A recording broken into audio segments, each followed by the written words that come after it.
Hi YouTube. So this is Candace from Canceling Minus the Bull, and today we're going to go over some topics. I might go ahead and just push out 2 videos today. It has been a while, as I've stated in the last video.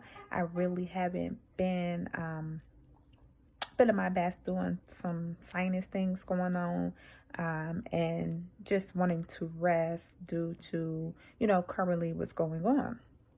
So with that said, hi, welcome back. I'm here, feeling well and happy to be. So this video, I actually wanted to cover um, adjustment disorder.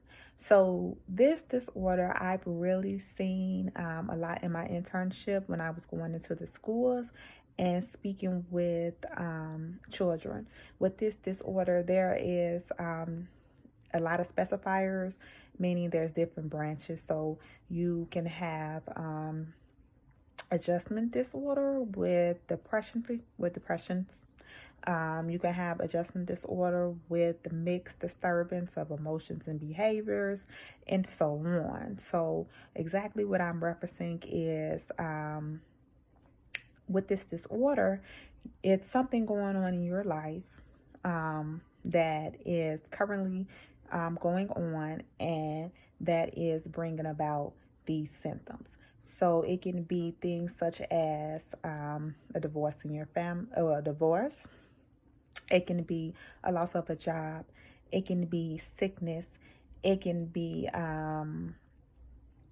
any situation that just puts you in that frame of mind of stress and things. So, like I said, when I was in the school, I would see a lot of the children, and I'm saying as young as kindergarten, really, and as well as young as second grade or so, and just speaking with them and talking to them.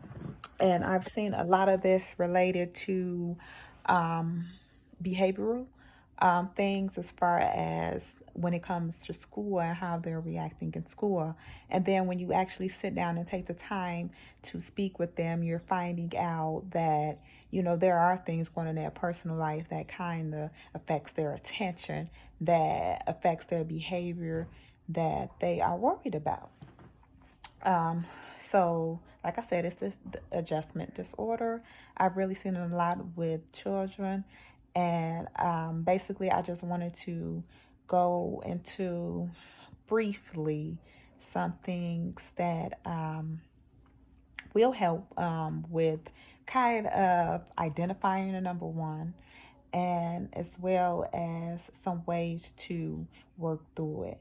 So, like I said, going to the schools, and a lot of the teachers and things just assume that the children's have conduct disorder. And this disorder is marked by, having fights in school, not listening to authority or teachers, or getting into it with the law and police and things of that nature. And it will, and it can turn into opposite defiant disorder later on in life, but as children, it is classified as conduct disorder. So a lot of teachers, staff, adults will look at adjustment disorder and see those disorders and automatically think that. It's not until someone actually takes out that personal time to actually speak with children about what's really going on. See, for me, here I'm going to self-disclose. For me, I can remember being in elementary school and realizing that my parents were going to get a divorce. And for me, I remember exactly the day. I can remember pretty much my outfit I had on. I can remember what we did in that class. And the reason why I feel like I can remember all of those details, because I was trying so hard to be focused and present in the moment. However, I know I had all of this that I was bringing to school on my mind, and me being the student that I was, being engaged and just um, very good in school and activities. I just wanted to kind of bury it there. So I know how it feels personally, especially when you're younger and you are experiencing this disorder. It really does not vary with age, it feels the same way. So, with a loss of a job, especially during this time with the COVID-19, you have all these worries and stress and financial situations, and um, just knowing that your everyday life has changed. You have to find something else to support your family, and whether the job you feel was your career or whether it was just something for the moment. But things like that can bring on a lot of emotions. Um, so, exploring how you feel, of course, about the situation. So, we can go back to me as a child with the divorce of my parents, me exploring how I feel. Yes, I was angry. Yes, I was sad. And the third thing for me was relief. So I kind of went through all of those emotions. And as a child, you may not know how to process it. So it's not just exploring your emotions, it's also working through them and processing them.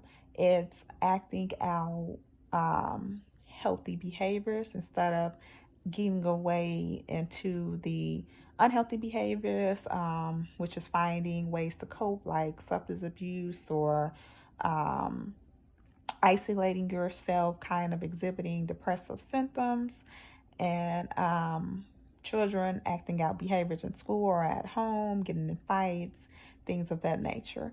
So, exploring your emotions, processing them, talking about it with others, if possible, your support system, recognizing your support system. These are three critical things that I really do mention in most of the videos. Um, so, if you have been watching this channel, you know that I'm really grounded in cognitive behavior therapy, which is CBT. So, with this disorder, what I've been doing, well, what I've done with my internship and with the children is just as, like I said, just exploring it, just taking the time to talk to them, to help them recognize what they feel, to help them process it, to be that support. It's also good with children to model the behaviors that you want them to exhibit. So them seeing that you are processing things, that you are listening, that you are giving them the attention that they may need during this time, whether it is whatever situation that they are going through with this disorder. So then just looking at your thoughts and your behaviors and making sure that it is online with rational beliefs, with rational behaviors, meaning healthy outlets. So just using your relaxation techniques, using your music, using your self-care, using journaling, using if, like I said, we talked about last video, we did go into behavioral things, the empty chair technique as well can be helpful when you're like going through, when you don't have a message or you want to explore your emotions, you want to just communicate. And even if you don't have that to communicate with someone else, you can always use that empty chair technique, which is writing a letter or just taking that time out to talk and express yourself. And the symbolic thing is using a empty chair of what you would say to that person if they were present. So yeah, it can be very therapeutic. That's another technique that's good for that. Also, I always push the self-care, putting yourself first and doing things to just keep yourself in the right space and in the right mind. So we just briefly did the CBT. We talked about a behavioral technique that may work depending on the situation of why the disorder has been brought upon.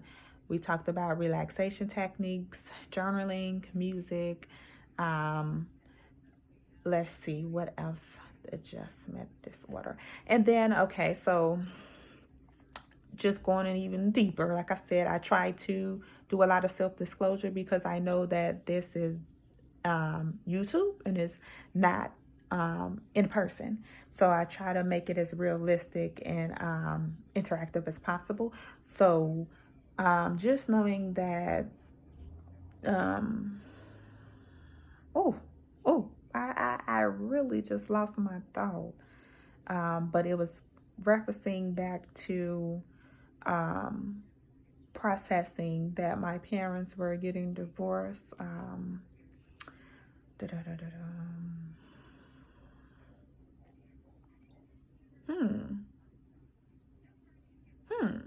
It actually lost me. It actually lost me. It'll come back. It will come back. But it was a good point. I really want to just throw that in there. So yes.